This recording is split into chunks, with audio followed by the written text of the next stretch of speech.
I was raised by a single mom in New York, and she used the local library as a daycare center because it was a very tough neighborhood. And so she would basically say, when you get back from school, go straight to the library and don't come out until I pick you up late at night. So I used to basically live in the library, and I read everything. I read every magazine, I read every pictograph, I read every book, I read every map. I just ran out of stuff to read. I just read everything. So I got over this idea of that reading a large number of books or reading a book to completion as a vanity metric. Because really, when people are putting up photos on Twitter, Instagram of look at my pile of books that I'm reading, it's a show-off thing. It's a signaling thing. Yeah, right? sure. And the reality is, I would rather read the best 100 books over and over again until I absorb them, rather than read all the books. Right. Yeah, because your brain has finite information. In finite space, you get enough advice, it all cancels to zero. There's a lot of nonsense in books out there too.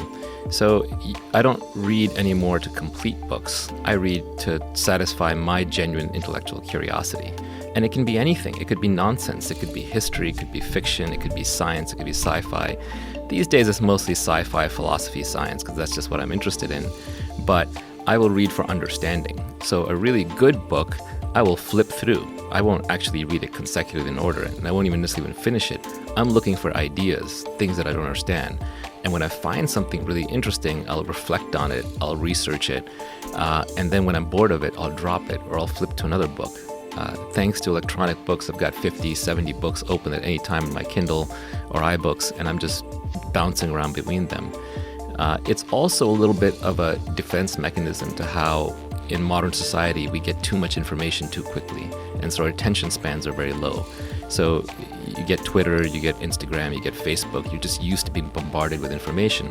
So you can take that to, you can view that as a negative and be like, I have no attention span, or you could view that as a positive. I multitask really well and I can dig really fast.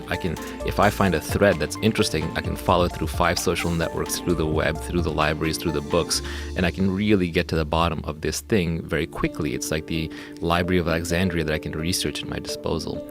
So I no longer track books read or even care about books read. It's about understanding concepts.